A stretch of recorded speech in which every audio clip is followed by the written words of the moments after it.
Hi everyone, welcome back to another episode of the Close and Confession podcast. I'm your hostess Maria, and today is going to be another Christmassy this time therapy session. So as I said, I currently don't have a therapist, so now you guys have to torture for a little bit. But the rant of the week. So I am a very big Christmas dork. So if you know me, you know that Christmas is my thing, and I love everything: the music, the decoration, the desserts, cooking, all this Christmas stuff, making blue wine, warm red wine from Germany, mom's recipe. And as much as I love it, as this holiday like spirit decorating the house has kind of like destroyed it for me because I do not want to leave my house. I have become like so antisocial. It's about spending time with people, with your family, with your friends. And all I want to do is stay in the house, watch movies, and just like being wrapped in a nice blanket. So I'm like, I love it, but at the same time, I've been feeling that I've been missing out so much. And I don't even want to go to the gym. I'm so thankful that we have a gym in the apartment building because I haven't been to the actual gym, I don't know, maybe like since we decorated. So that would be like 2 weeks since then. And yeah. So I want to know if anybody else feels the same way because as much as I love Christmas, I just feel that I don't want to do anything. Literally. I don't want to go anywhere. I don't want to meet anybody. I don't want to dress up.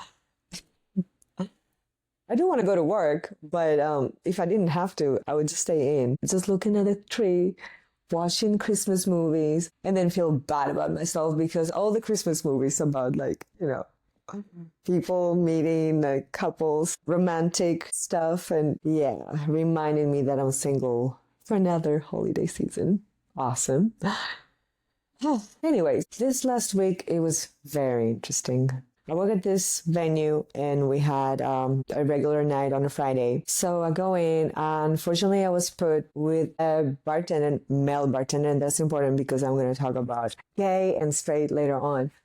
That he's not a great bartender and definitely not a great team member, team spirit person. And it has to do with like stealing customers. So my job, obviously, you keep your credit card tips and your cash tips. So you're trying to serve as much as possible. But I don't know, I've never had that before. Everybody has integrity, that I worked with. And when you have a customer that's yours, it's like common sense. It's like you're an adult. Come on. Yeah, with him, you don't get a chance to serve a customer. Because the moment they come to the bar, he attacks them. And I'm like, dude, like I'm standing right here. I drove all the way like 23 miles to also make some money. What kind of man does that? And that night I was working also with another bartender. The guy with not integrity was like in the middle, and the other guy was at the end. And he literally told me, "Oh, Maria, I made like $4 because he won't let me get any customers." I was thankful because I was closer to the dance floor. I'm like, who does that? So it was a terrible night. On top of that, the crowd was not that great. I was freezing for some reason. And on top of that, there was a problem with my computer. So when I was turning the screen to them to pay, it wouldn't take them right away to the credit card page. So people would pay cash instead of credit card without giving me any cash. So you understand that my drop was $230 now. So now I kind of knew what happened, but it was more my ego that got hurt when they brought me to the office and they told me you're $230 now. And I'm kind of like a perfectionist. So the whole ride back home, I was thinking about it. I went to bed. I was stressing over it. And I was like, oh my God, it sucks because I want to show that I'm a really good bartender. And I had to deal with that other bartender that night. And my drop was down. So it was terrible.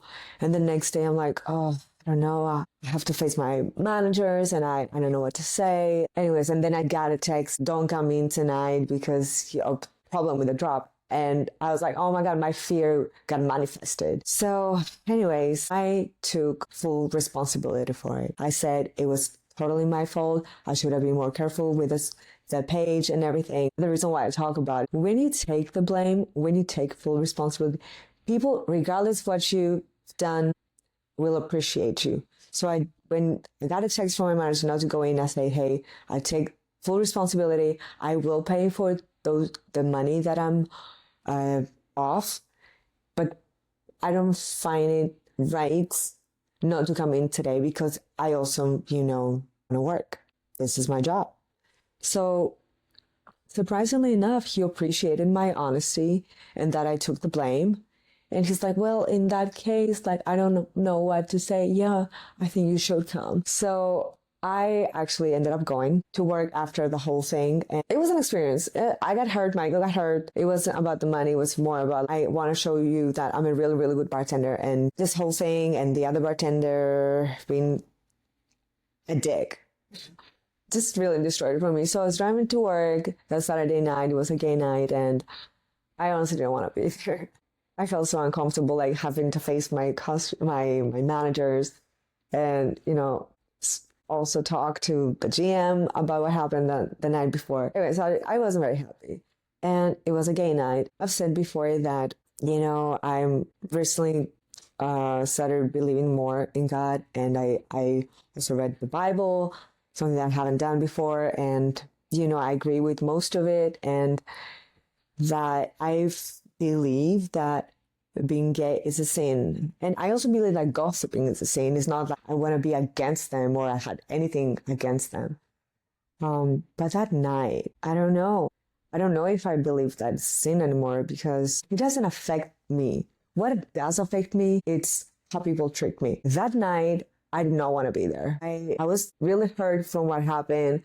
And anyways, I go there and all of them, all my gay customers, treated me amazingly. It's like they knew that I was not in a good place, and they gave me so many compliments about like my body, about my smile. They had such positive energy, and that was like my therapy. They had no idea how much that helped me that night. I ended up having the best night ever. And then I was thinking, I judge it, but again, how does that affect me? If you're sinning, but it doesn't have any effect on anybody, why do we call it a sin, I guess, if it doesn't have any effect on other people? And I thought that, the main mission or the main point of us living in the Bible is to procreate, but it is not clear that that's what it is. Even marriage is not the main mission.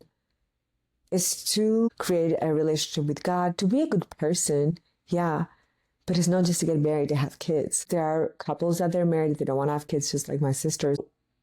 As long as they don't bother anybody and they don't push it on anybody, I don't know anymore. I used to be against it. I used to feel that it's evil, that it's abnormal, that it's, because most of the parties are a little bit too extreme. I see a lot of flash and they're acting a little inappropriate to be outside, but how does that affect me?